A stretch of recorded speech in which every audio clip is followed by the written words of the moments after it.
नमस्कार।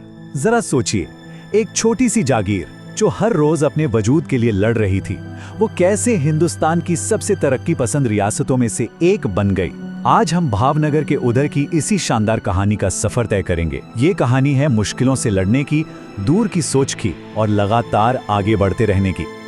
तो सवाल यही उठता है कि एक मामूली सी जागीर से शुरू हुआ ये सफर एक ताकतवर और मॉडर्न स्टेट तक आखिर पहुंचा कैसे? चलिए इस जबरदस्त सफर की शुरुआत करते हैं।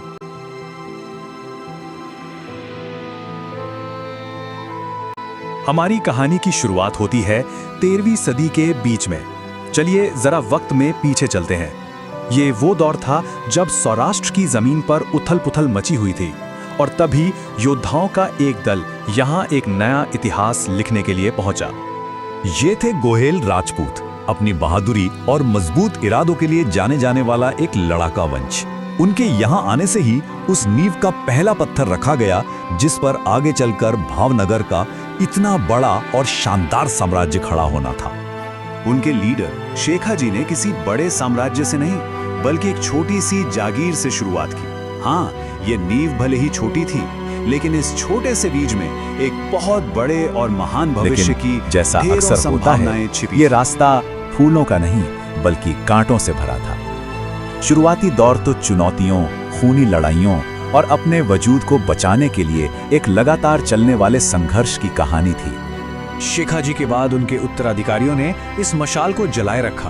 पीढ़ियों तक शासक आते गए और जाते गए। कुछ ने, जैसे वीर मोखाजी ने, इलाके को बढ़ाया तो कुछ जंग में ही मारे गए। ये एक ऐसा दौर था जहां हर जीत के बाद एक नई चुनौती दरवाजे पर खड़ी होती थी और राज्य की बुनियाद लगातार हिलती रहती थी। और अभी बाहरी दुश्मनों से लड़ाई खत्म भी नहीं हुई थी कि घर के अंदर से ही एक गहरा धोखा मिला।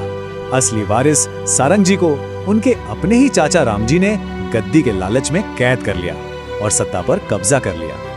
लेकिन कहानी यहाँ खत्म नहीं हुई। जब ऐसा लगा कि अब सब कुछ हाथ से निकल चुका है, तब एक ऐसी जगह से मदद आई जिसकी किसी को उम्मीद नहीं थी। मेवाड़ के राणा ने मदद का हाथ बढ़ाया और ये एक ऐसा टर्निंग पॉइंट था जिसने सारंग जी की किस्मत ही बदल दी। सारंग जी ने न सिर्फ अपना राज वापस जीता, बल्कि उन्होंने एक ऐसा काम किया जो उनकी शख्सियत को दिखाता है। उन्होंने अपने धोखेबाज चाचा को माफ कर दिया।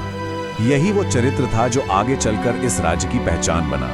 मुश्किलों में डटे रहना और फिर भी बड़प्पन दिखाना। इन सारे संघर्षों के बाद अब राज्य के इतिहास में एक बड़ा मोड़ आने वाला था। अब बात सिर्फ जिंदा रहने की नहीं थी, बल्कि एक मजबूत और सोचे समझे भविष्य को बनाने की थी। और इस नए दौर के नायक थे भाव सिंह जी प्रथम। 1703 में जब वो गद्दी पर बैठे तो वो अपने साथ सिर्फ एक राजा की ताकत नहीं बल्कि एक विजनरी, एक दूर की सोचने वाले की सोच लेकर आए, जिसने भावनगर की तकदीर को हमेशा के लिए बदल दिया। उनका सबसे बड़ा और सबसे स्मार्ट कदम था एक नई राजधानी बसाना। उन्होंने घोघा और सीहोर जैसी पुरानी राजधानियों को जो सुरक्षित नहीं थी छोड़ दिया और 1723 में समंदर के किनारे भावनगर शहर की नींव रखी। देखिए, ये सिर्फ एक शहर बदलना नहीं था, ये सोच बदलना था। व्यापार और सुरक्षा के लिहाज से ये भविष्य के लिए एक मास्टर स्ट्रोक था। और उनकी दूर की सोच यही नहीं रुकी। 1759 में उन्होंने उस वक्त की सबसे बड़ी ताकत अंग्रेजों के साथ गठबंधन किया। ये एक ऐसा फैसला था जिसने आने वाले खतरों से राज्य को महफूज कर दिया और अपने सारे मुकाबले के राज्यों से मीलों आगे खड़ा कर दिया। तो अब इस मजबूत नींव पर एक शानदार इमारत खड़ी होने वाली थी। राज्य में स्थिरता आई और फिर शुरू हुआ आधुनिकीकरण और तेजी से विकास का एक बिल्कुल नया दौर। आने वाले शासकों ने इस तरक्की को बिल्कुल स्टेप बाय स्टेप आगे बढ़ाया। सबसे पहले समुद्री डाकुओं पर लगाम लगाकर व्यापार के लिए समंदर को सुरक्षित किया गया। इसके बाद जसवंत सिंह जी ने एक निष्पक्ष न्याय व्यवस्था और एक अच्छा एडमिनिस्ट्रेशन कायम किया। और फिर तख्त सिंह जी ने शिक्षा पर जोर दिया ताकि एक ऐसी पीढ़ी तैयार हो जो राज्य को नई ऊंचाइयों पर ले जाए। और तख्त सिंह जी के इन कामों की गूंज देश से बाहर दुनिया तक पहुंची। ब्रिटिश सरकार ने उन्हें अपने सबसे बड़े सम्मान दिए, जैसे कि KCSI और GCSI।